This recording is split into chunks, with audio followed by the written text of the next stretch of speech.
Welcome to this week's Hymn of the Week. This week we have ELW 422, For All the Saints, the classic All Saints Sunday hymn.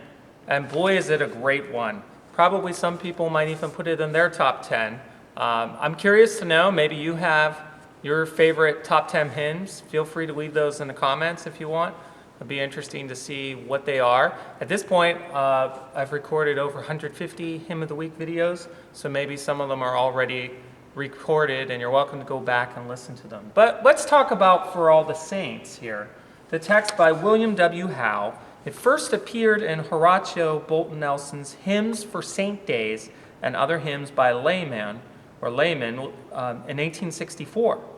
And as we see, it was written by William W. Howe, the Anglican bishop. And the Anglican bishop that was ministered in the East London slums in Bedford, and then also in 1888 in the Wakefield in West Yorkshire. He was an Anglican bishop. And he was known as the bishop for the people's bishop. I want to get the term right here.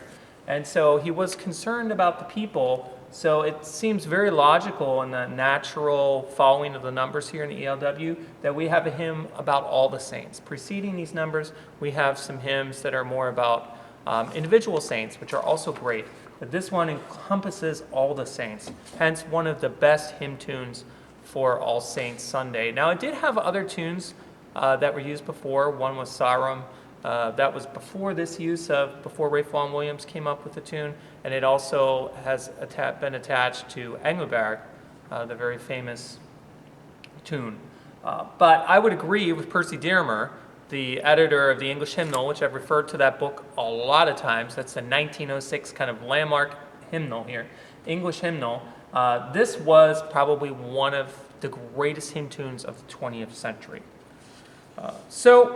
And originally, it had 11 stanzas, and stanzas 3 to 6, of course, are omitted. We already have 7 stanzas here, so it's a lot. For the apostles' glorious company, for the evangelists, by whose pure word, for martyrs who with rapture kindled die, and oh, may thy soldiers faithful, true, and bold, they were all removed. And even here in the ELW, we see that there's the option, while stanzas 3 to 5 are facing on the other page. And this is one of those unique things about this hymn, is that we have, obviously, I think in 1, 2, 6, and 7, those verses, the request to sing in unison. The accompaniment so full and rich, it doesn't really support very well parts.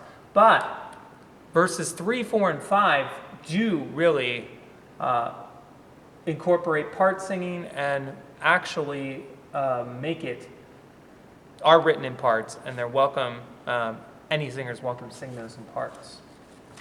So I think that's great that we have both of those, so we can hear those different voices. Now, Vaughan Williams we know plenty much about. What's interesting is this tune was part of 6 tunes that was in the English Hymnal. 2 were folk songs that Vaughan Williams used, and this one, of course, listed as anonymous, but also sine nomine, meaning without a name, was a tune he created. And what's interesting here is there are some flaws in this tune, but the tune is so well composed that it just overshadows all the syllabic moments. Even the melismatic alleluias kind of soar even after all of those syllables we're trying to fit in with the text. This is going to be loud because it is All Saints Sunday. Here is For All the Saints.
so important, in my opinion, on a hymn for all the saints to put the amen on there, that so be it is so important as a Christian to remember that all the saints, for all the saints that have served, they're in heaven.